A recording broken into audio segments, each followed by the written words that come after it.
Alors le Rambam, étude du jour, Sefer HaMizvot, 8 Sivan 5785, comme moment négatif numéro 173. Alors, il nous a interdit de consommer des poissons impurs, ainsi qu'il est écrit au sujet des espèces de poissons. Abominables, ils resteront pour vous. Ne mangez point de leur chair. Le fait de manger le volume d'une olive de leur chair est punissable de bastonnade. Commandement négatif numéro 175. C'est l'interdiction qui nous a été faite de consommer des insectes ailés, tels des mouches, des abeilles, des frelons et autres espèces du même genre. Elle est tirée du Deutéronome, tout insecte ailé sera impur pour vous. On n'en mangera point. Le Sifri s'exprime ainsi, tout insecte ailé, c'est un commandement négatif. Celui qui en mange est passible de la bastonnade.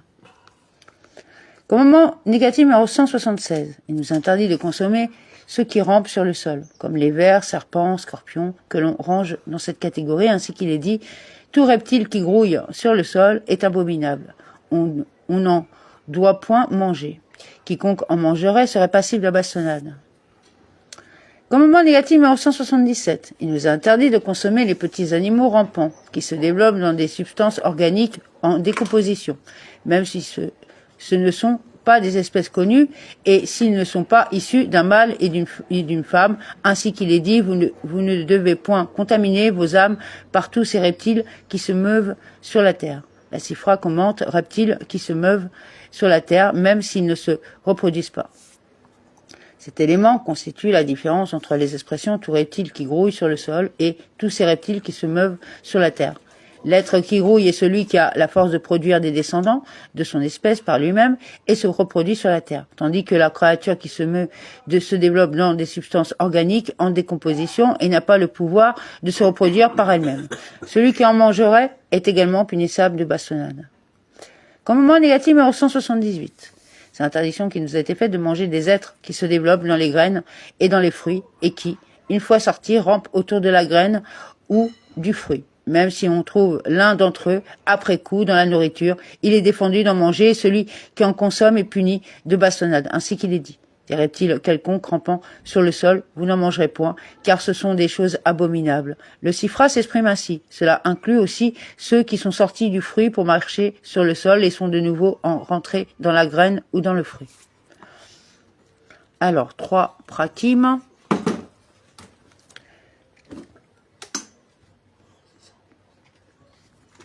Alors, 8 Sivan 5785, bonsoir aux arrivés.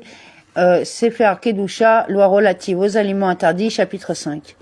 Nous avons appris par tradition orale que ce qui est dit dans la Torah, Deutéronome 12:23, tu ne mangeras pas la vie avec la chair. Interdit la consommation d'un membre qui a été coupé d'un animal vivant. Concernant le membre d'un animal vivant, il est dit à Noé, Genèse 9:4, mais la chair avec sa vie, son sang, vous ne mangerez pas. Et l'interdiction relative aux membres d'un animal vivant concerne les animaux domestiques et sauvages et les oiseaux, ceux qui sont cachers, mais non ceux qui ne sont pas cachers. L'interdiction s'applique tant pour un membre qui comprend de la chair, des nerfs et des os, comme la main ou le pied, que pour un organe qui n'a pas d'os, comme la langue et les testicules, la rate, les reins, le cœur et les organes semblables. Seulement un organe qui n'a pas d'os est interdit au titre de membre d'un animal vivant, qu'il soit coupé entièrement ou partiellement. En revanche, s'agissant d'un membre qui contient un os, on est coupable au titre de la consommation d'un membre d'un être vivant que si il est détaché dans sa forme naturelle, c'est-à-dire chair, nerfs et os. Mais si seule la chair est détachée de l'animal vivant, on est coupable pour sa consommation au titre de l'interdit de consommer de la viande tréfa, comme nous l'avons expliqué, mais non au titre de l'interdit de consommer un membre d'un être vivant. Celui qui mange le volume d'une olive d'un membre d'un animal vivant reçoit le fouet. Même s'il mange un membre entier, il est passible du fouet seulement. S'il y a le volume d'une olive, mais s'il y a moins que le volume d'une olive, il est exempt. S'il coupe le volume d'une olive d'un membre dans sa forme naturelle, c'est-à-dire chair, nerfs et os, et le mange, il reçoit le fouet bien qu'il n'y ait qu'une quantité minime de chair. En revanche, s'il a séparé les différentes parties du membre après l'avoir arraché de l'animal, séparant la chair des nerfs et des os, il ne reçoit le fouet que s'il mange le volume d'une olive de la chair seulement. Dans ce cas, les os et les nerfs ne s'additionnent pas à la chair pour constituer le volume d'une olive, étant donné que sa forme naturelle a été modifiée. S'il a divisé ce membre et l'a mangé petit à petit, si ce qu'il a mangé contient le volume d'une olive de chair, il est passible du fouet, et sinon il est exempt. S'il a pris le volume d'une olive d'un membre dans sa forme naturelle, c'est-à-dire chair, nerfs et os, l'a mangé, même s'il s'est divisé à l'intérieur de sa bouche avant qu'il ne l'avale, il est passible de fouet. S'il a arraché un membre d'un animal vivant et que l'animal est ainsi devenu tréfa, c'est-à-dire atteint d'une infirmité mortelle du fait du membre qui lui a été retiré et qu'il a mangé le membre, il est passible de 2 peines de fouet, l'une au titre de membre d'un animal vivant et l'autre au titre de tréfa, car les deux interdits interviennent en même temps.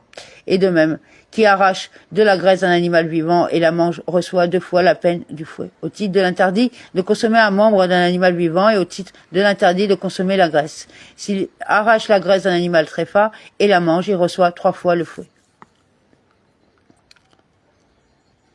De la chair ou un membre qui pende par lambeaux de l'animal, si le membre ou la chair ne peuvent pas redevenir partie vivante de l'animal, même s'ils ne sont pas séparés qu'après que l'animal a été abattu rituellement. Ils sont interdits, mais on ne reçoit pas le fouet pour leur consommation. Et si l'animal meurt autrement que par l'abattage rituel, on considère comme s'ils étaient séparés du vivant de l'animal. C'est pourquoi on reçoit le fouet pour leur consommation au titre de l'interdiction de consommer un membre d'un animal vivant. En revanche, la chair ou le membre qui peuvent redevenir partie vivante de l'animal sont permis à la consommation si l'animal a été abattu rituellement. Si un organe a été démis ou écrasé, par exemple des testicules qui ont été écrasés ou détachés, l'organe concerné n'est pas interdit par la Torah, car il y a encore un peu de vie et c'est pourquoi il ne pourrit pas. Néanmoins, il est interdit de consommer en vertu d'un usage que tous les Juifs ont accepté depuis les temps anciens en raison du fait qu'il ressemble à un membre arraché d'un animal vivant. Un os qui a été brisé, si la chair ou la peau recouvre la majeure partie de l'épaisseur de l'os qui a été brisé et la majeure partie de la circonférence de la fracture, cela est permis. Et si l'os sort à l'extérieur, le membre est interdit. Et lorsque l'on abattra l'animal ou l'oiseau, on coupera et on jettera le membre à partir de l'endroit de la fracture. Et le reste est permis. Si l'os est brisé et que la chair recouvre sa majeure partie, mais que cette chair est morcelée ou décomposée comme la chair qu'un médecin enlèverait, ou bien qu'on obtient la majorité en rassemblant des morceaux de chair à plusieurs endroits sur l'os, ou bien que la chair au-dessus de l'os est perforée de plusieurs trous, ou fendue dans le sens de la longueur, ou découpée comme une sorte d'anneau, ou que la chair a été retirée d'en haut, de sorte qu'il ne reste qu'une fine pelure de chair, ou qu'elle s'est décomposée en dessous sur l'os fracturé de sorte que la chair qui recouvre ne touche pas l'os. Dans tous ces cas, on donne pour instruction d'interdire le membre jusqu'à ce que la chair soit guérie. Et si quelqu'un a mangé d'un membre dans l'un de tous ces cas, on lui administre Maka Matrout. Celui qui introduit sa main dans les entrailles d'un animal et coupe la rate ou des reins et laisse ces morceaux dans les entrailles de l'animal. Puis là-bas, rituellement, ces morceaux sont interdits au titre de membre d'un animal vivant, bien qu'il soit dans ses entrailles. En revanche, il a coupé le fœtus qui se trouve dans ses entrailles sans le sortir, puis qu'il a abattu rituellement l'animal, le morceau ou le membre du fœtus est permis, étant donné qu'il n'est pas sorti hors du ventre de la mère. Un fœtus qui a sorti sa main ou son pied, ce membre est interdit à jamais, qu'il ait été coupé avant ou après l'abattage rituel de la mère. Même si le fœtus a réintroduit ce membre dans les entrailles de sa mère et que celle-ci a ensuite été abattue ou que le petit est né et a vécu plusieurs années, ce membre reste interdit au titre de tréfa. Car toute chair qui est sortie en dehors des limites qui lui sont assignées devient interdit comme de la chair séparée d'un animal vivant. Ainsi qu'il est dit Exode 22:30, et de la chair dans le champ tréfa, dès lors qu'elle sort dans un endroit qui est considéré pour elle comme le champ, elle devient tréfa comme nous l'avons expliqué. Si le fœtus a sorti une partie d'un membre et qu'une partie est restée à l'intérieur, même si seule la plus petite partie est restée, ce qui est sorti est interdit et ce qui est à l'intérieur est permis. Et si la partie du membre qui est sortie a été coupée après avoir été ramenée à l'intérieur de la matrice et que la mère a été abattue rituellement, la partie qui est sortie seulement est interdite et le reste du membre est permis. Et si le fœtus n'a pas ramené son membre à l'intérieur et que ce membre a été coupé alors qu'il était à l'extérieur, qu'il a été coupé avant ou après l'abattage de la mère, la partie du membre où est située la coupure, c'est-à-dire la tranche qui est exposée à l'air, est également interdite. Par conséquent, après avoir coupé également la partie du membre sorti, il faut également couper la partie où est située la coupure. Tout membre sorti de la matrice qui a été coupé du fœtus avant l'abattage rituel de la mère, alors qu'il était à l'extérieur, est considéré comme membre d'un animal vivant et on reçoit le fouet pour sa consommation au titre de l'interdit de consommer le membre d'un animal vivant. Cela s'applique même si le fœtus était déjà mort avant l'abattage rituel de sa mère. Si le membre sorti a été coupé après l'abattage rituel de la mère, celui qui le mange ne reçoit pas le fouet, même si le fœtus était déjà mort. Et si le membre sorti du fœtus a été coupé après la mort de l'animal, c'est-à-dire la mort de la mère autrement que par l'abattage rituel, celui qui le mange reçoit le fouet au titre de l'interdit de consommer le membre d'un animal vivant. Si un fœtus a sorti un membre de sorte que le membre est devenu interdit, puis qu'il est né et voilà qu'il s'agit d'une femelle, il est interdit de boire son lait du fait du doute. Étant donné que le lait provient de l'ensemble des membres et qu'il y a un membre interdit, cela est considéré comme du lait d'un animal tréfa qui s'est mélangé au lait d'un animal cachère. Celui qui abat rituellement un animal gravide et y trouve un fœtus, qu'il soit vivant ou mort. Le fœtus est permis à la consommation. Et même le sac amniotique est permis à la consommation. Si le sac amniotique est sorti partiellement et qu'on abat rituellement l'animal, voici la règle qui est appliquée. Si ce sac amniotique est lié au fœtus, la partie du sac qui est sortie est interdite et le reste est permis. Et s'il n'est pas lié au fœtus, le sac amniotique tout entier est interdit. En effet, il est à craindre peut-être que ce sac amniotique partiellement sorti contenait un autre fœtus qui s'est désagrégé et a disparu et que ce fœtus qui se trouve dans le ventre était contenu dans un autre sac amniotique qui s'est décomposé et a disparu. Il est inutile de préciser que si aucun fœtus ne se trouve dans la ventre de la mère, le sac amniotique tout entier est interdit. Si on trouve dans le ventre de la mère qui a été abattu rituellement un petit vivant, bien qu'il soit arrivé au terme de 9 mois révolus et qu'il est possible qu'il continue à vivre, il n'est pas nécessaire de l'abattre rituellement, car l'abattage de sa mère l'a rendu permis. Mais s'il a posé les sabots sur le sol, l'abattre rituel est requis. Si l'on a déchiré un animal ou si l'on a abattu rituellement un animal tréfa et qu'un petit de 9 mois vivant a été trouvé, il est nécessaire de l'abattre rituellement pour le permettre à la consommation et l'abattage rituel de sa mère est sans effet pour lui. Et s'il n'est pas encore parvenu à terme de ses mois de gestation, bien qu'il soit en vie dans la matrice de sa mère, qui est tréfa, il est interdit car il est considéré comme un membre de sa mère, tout petit dans le ventre de sa mère, qui a sorti et rentré la tête avant que sa mère soit abattue rituellement. L'abattage de sa mère n'est d'aucun effet pour lui. Il est considéré comme un nouveau-né et doit être abattu rituellement. Sefer Kedusha, loi relative aux aliments interdits, chapitre 6. Qui consomme le volume d'une olive de sang délibérément est passible de retranchement. En cas d'inadvertance, il doit apporter une offrande expiatoire, ratat, fixe.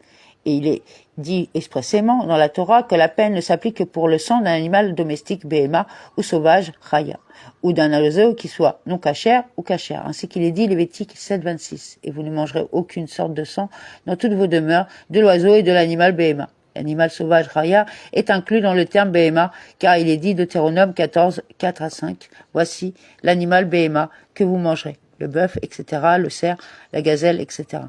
En revanche, on n'est pas coupable au titre de consommation du sang des poissons, des sauterelles, des espèces immondes, des rampantes et de l'homme. C'est pourquoi il est permis de consommer le sang des poissons et sauterelles cachères. Même si on le recueille dans un récipient pour le boire, c'est permis.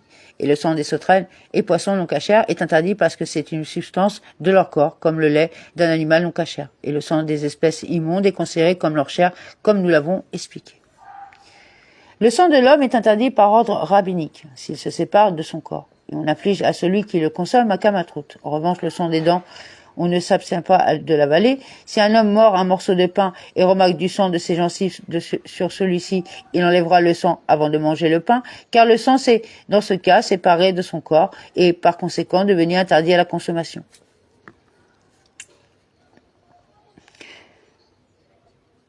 On n'est passible de retranchement que pour la consommation du sang qui sort au moment de l'abattage rituel, de la nihira, ou de la décapitation, tant qu'il y a une teinte rouge, du sang qui est accumulé à l'intérieur du cœur, du sang d'une saignée, tout le temps qu'il coule à flot. En revanche, la consommation du sang qui s'égoutte au début de la saignée avant qu'il ne commence à couler à flot, ou du sang qui s'écoule à la fin de la saignée lorsque l'écoulement de sang commence à cesser, n'est pas passible de retranchement. Ce sang est considéré comme le sang des autres membres, car seul le sang qui coule à flot est le sang par lequel l'âme expire.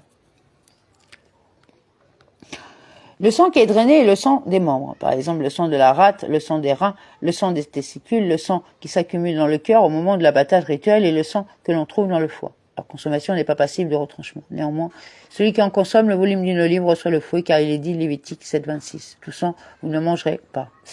Et concernant la peine de retranchement, pour la consommation du sang, il est dit Lévitique 17.11, car l'âme de la chair est dans le sang. Ce qui veut dire que l'on n'est passible de retranchement que pour le sang par lequel l'âme expire. Un fœtus trouvé dans les entrailles d'un animal, son sang est considéré comme le sang d'un animal né. C'est pourquoi la consommation du sang qui se trouve accumulé à l'intérieur de son cœur est passible de retranchement. Mais le reste de son sang est considéré comme le sang des membres. Le cœur, que ce soit pour le griller ou pour la cuisson, à la marmite, on le déchire et on extrait son sang. Après quoi, on le sale. Si on a cuit le cœur sans l'avoir déchiré, on le déchire après l'avoir cuit et il est permis. Si on l'a mangé sans l'avoir déchiré, on est passible de retranchement. On n'est pas passible de retranchement. Dans quel cas cela s'applique-t-il? Pour le cœur d'un oiseau qui ne contient pas le volume d'une olive de sang. Et s'il s'agit du cœur d'un animal, on est passible de retranchement car le sang à l'intérieur du cœur, pour lequel on est passible de retranchement, il constitue le volume d'une olive. C'est ça?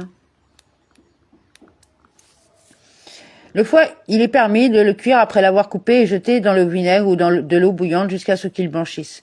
Mais c'est devenu une pratique universellement adoptée par la communauté juive que de le passer à la flamme avant de le cuire, qu'il soit cuit seul ou avec une autre viande. Et de même, l'usage s'est répandu de ne pas cuire ni griller la cervelle avant de l'avoir passé à la flamme. Si le foie a été cuit sans avoir été passé à la flamme, ni saisi dans du vinaigre ou de l'eau bouillante, toute la marmite est interdite. Le foie et tout ce qui a été cuit avec lui. Il est permis de griller un foie avec de la viande sur une seule broche en position verticale, à condition que le foie soit en dessous. Et si on a transgressé et grillé le foie au-dessus de la viande, il est néanmoins permis de manger la viande. C'est un...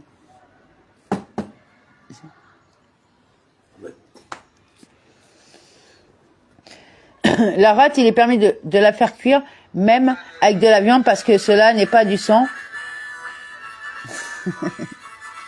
Oh yeah!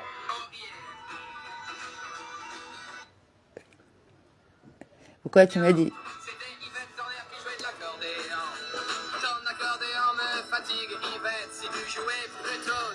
Carinette. Non, je m'appelle pas Yvette. Oh yeah! Alors, oh yeah, la rate, il est permis de la faire cuire même avec de la viande parce que cela n'est pas du sang, mais de la viande qui ressemble à du sang. Si la nuque d'un animal est brisée après l'abattage rituel, avant qu'il n'expire, le sang est absorbé dans les membres. Oh yeah. Il est par conséquent interdit de manger de sa viande crue, même si on l'a fait saisir dans de l'eau bouillante ou le vinaigre. Oh yeah. Comment procède-t-on? On coupe le morceau que l'on sale abondamment, puis on le cuit ou on le grille. Et nous avons déjà expliqué que si un animal domestique, un animal sauvage ou un oiseau a été abattu rituellement, sans qu'il ait d'écoulement de sang, il est permis. Oh yeah. Ah, c'est une pointe d'humour, parce que... Alors, la viande n'est vidée de son sang que si on la sale très bien et qu'on la rince très bien. Comment fait-on? On rince tout d'abord la viande, puis on la sale abondamment, on la laisse avec le sel le temps requis pour marcher une distance d'1 mille. Après quoi, on la rince abondamment jusqu'à ce que l'eau du rinçage ressorte limpide. Et on la jette immédiatement dans l'eau bouillante, mais non dans de l'eau tiède, afin qu'elle soit immédiatement blanchie et qu'il n'en sorte pas de sang.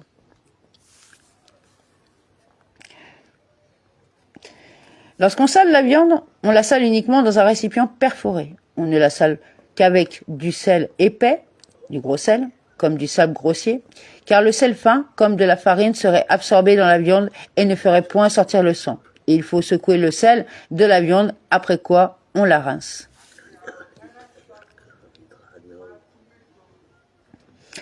Toutes ces prescriptions-là concernent de la viande que l'on doit cuire. Mais celle que l'on désire griller, on la sale et on la grille immédiatement. Et celui qui veut manger de la viande crue doit la saler abondamment et la rincer abondamment avant de la manger. Et si elle a été saisie dans le vinaigre, il est permis de la manger lorsqu'elle est crue. Et il est permis de boire le vinaigre dans lequel elle a été saisie, car le vinaigre ne fait pas sortir de sang. Mais il cuit la viande, hein, c'est une cuisson...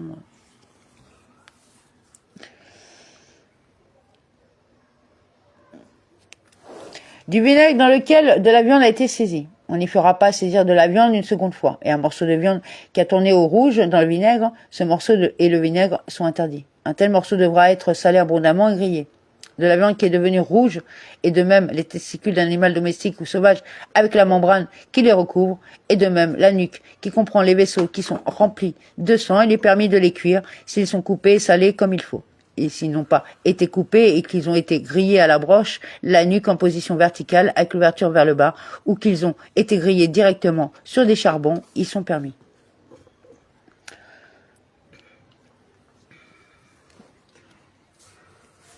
La tête d'un animal qui a été grillée dans un four ou une fournaise, si elle a été suspendue verticalement de sorte que l'endroit où a été pratiqué l'abattage rituel est positionné en bas, elle est permise à la consommation car le sang sort et s'écoule. Et si l'endroit où a été pratiqué l'abattage rituel a été placé sur le côté, la cervelle est interdite car le sang s'amasse à l'intérieur d'elle et le reste de la chair qui est sur les os à l'extérieur est permis.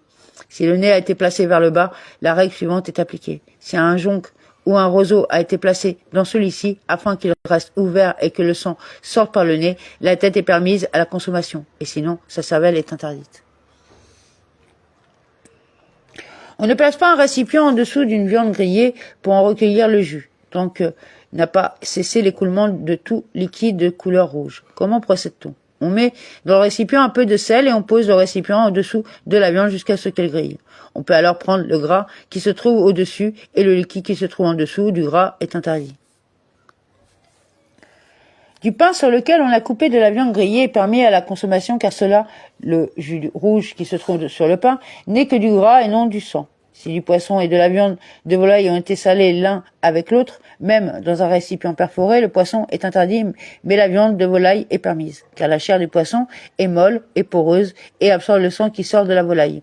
Il est inutile de dire qu'il en va de même si du poisson a été salé avec de la viande d'un animal domestique ou sauvage.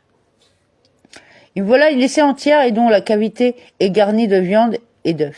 La volaille et la farce cuits ensemble sont interdites car le sang sort et est absorbé à l'intérieur de la farce, bien que la volaille ait été salée abondamment et même si la viande de la farce était cuite ou grillée au préalable. En revanche, si la volaille a été grillée avec sa farce, elles sont permises à la consommation même si la viande de la farce était crue et même si l'ouverture a été positionnée vers le haut.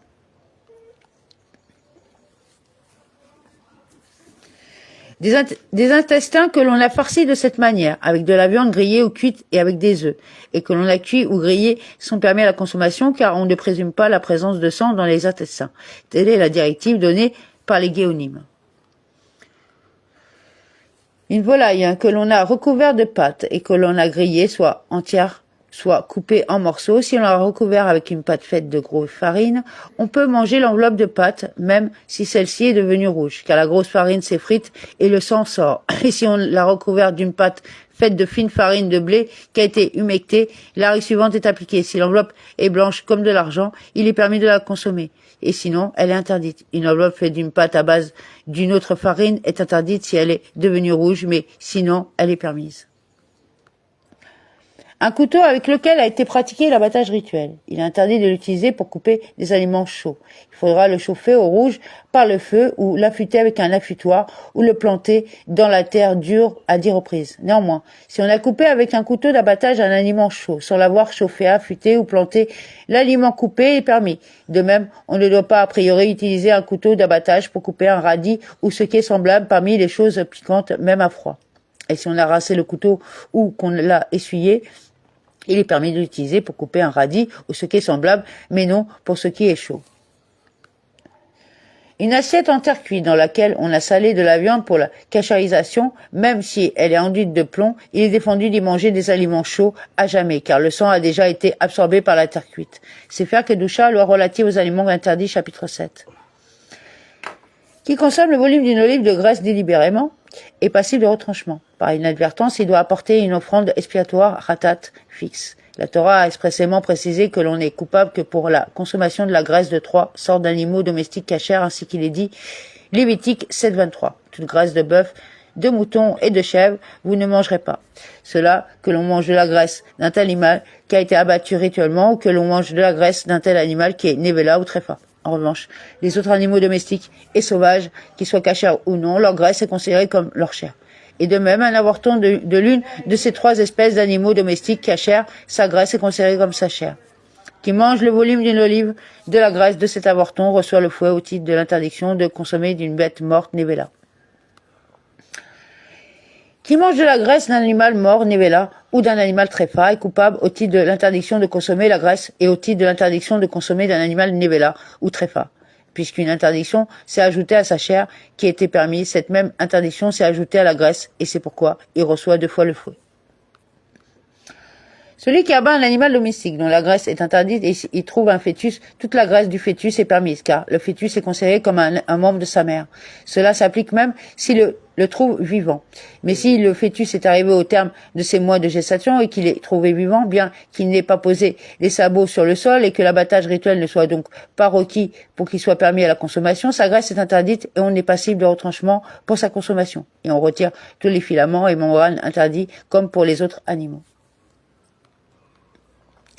Si on introduit la main dans la matrice d'un animal et qu'on l'a coupé et sorti de la graisse d'un fœtus qui est arrivé à terme de ses mois de gestation, on est passible de retranchement pour sa consommation comme si on avait coupé de la graisse de la mère elle-même, car c'est le terme des mois qui cause l'interdiction de la graisse.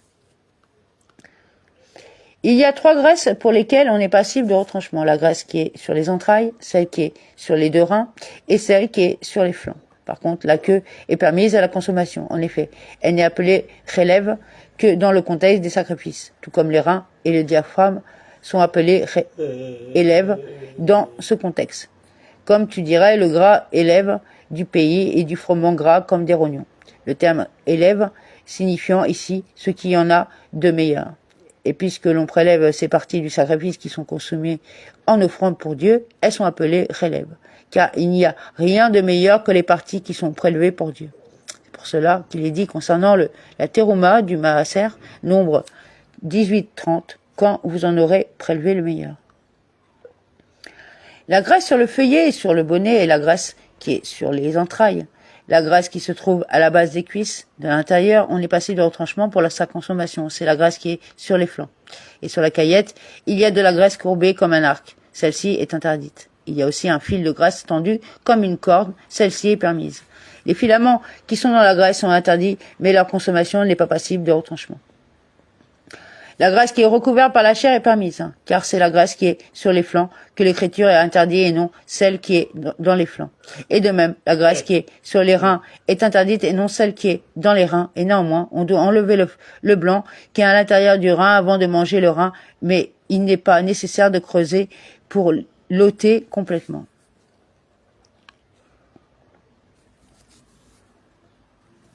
Il y a comme 2 mèches de graisse à la base des lombes, proches du haut de la cuisse. Lorsque l'animal est en vie, cette graisse est visible dans les entrailles de l'animal. Et lorsqu'il meurt, les chairs se collent et cette graisse est couverte et ne devient visible que si l'on sépare les chairs.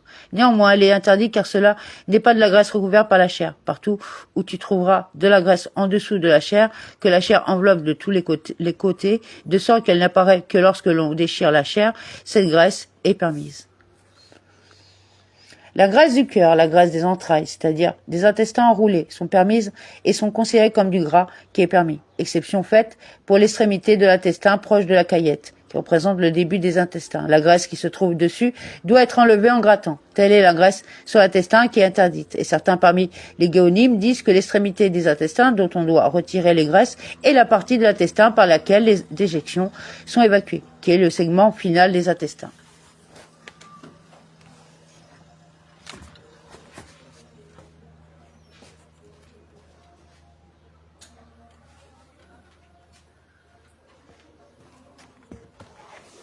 Excusez-moi. Voilà, on continue.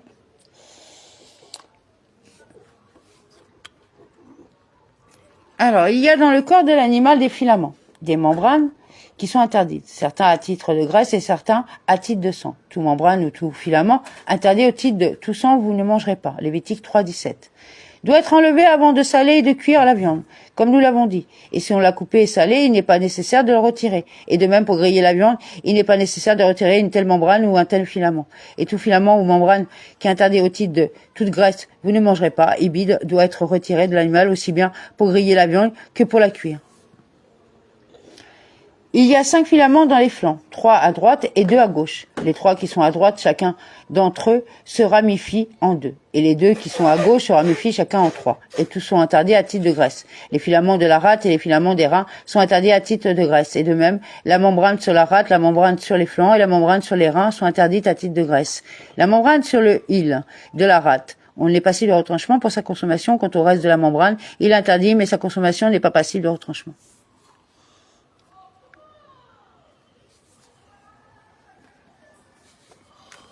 Quoi? Non, mais j'ai compris pourquoi il nous a dit... Oui. Quoi? Et le rein a 2 membranes. La membrane supérieure, on est passible de retranchement pour sa consommation comme la graisse sur le rein. Et la membrane inférieure est considérée comme les autres membranes et les filaments qui sont interdits, mais pour lesquels il n'y a pas de peine de retranchement. Les filaments du cœur, les filaments de la patte avant, les filaments de la pointe, les filaments de la mâchoire inférieure de part et d'autre de la langue, et même les filaments fins qui se situent dans la graisse des intestins, entremêlés comme une toile d'araignée, et la membrane qui est au-dessus de la cervelle et la membrane qui est sur les testicules, tout cela est interdit à titre de sang. Les testicules d'un chevreau ou d'un agneau qui n'ont pas atteint l'âge de 30 jours, il est permis de les faire cuire sans enlever leur membrane après 30 jours si les petits fils rouges sont visibles. Il est certain que le sang y a circulé et on ne devra pas les cuire avant d'avoir enlevé les membranes ou avant de les avoir coupées et salées comme nous l'avons expliqué. Et si les fils rouges ne sont pas encore apparus, cela est permis. Et toutes les entrailles dans la cavité desquelles tournent les aliments, on ne présume pas qu'elles contiennent du sang. Il me semble que l'interdiction de tous ces filaments et ces membranes relève de l'ordre rabbinique. Et même si tu soutiens qu'ils sont interdits par la Torah, car inclus dans l'interdiction toute graisse et tout sang, vous ne mangerez point, ibid, leur consommation n'est en tout état ne cause punie que par Maka, Matrout et non de la peine de fouet de la Torah. Il serait considéré comme une demi-mesure dont la consommation est interdite par la Torah sans être puni de fouet.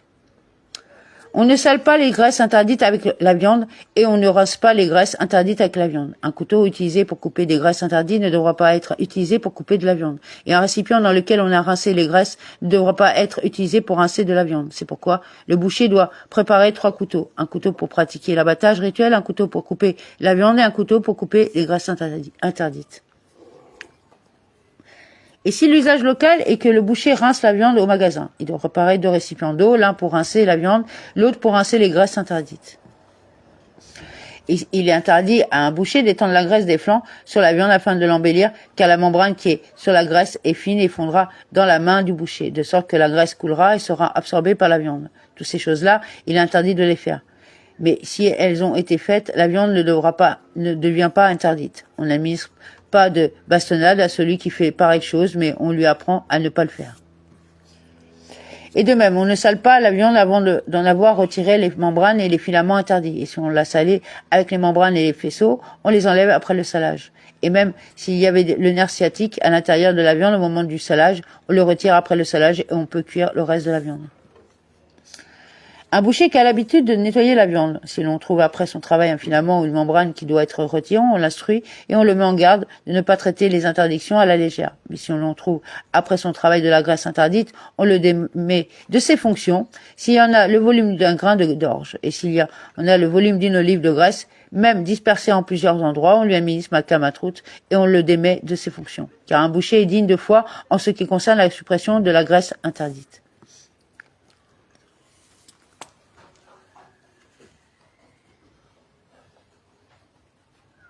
Ça y est, c'est fini.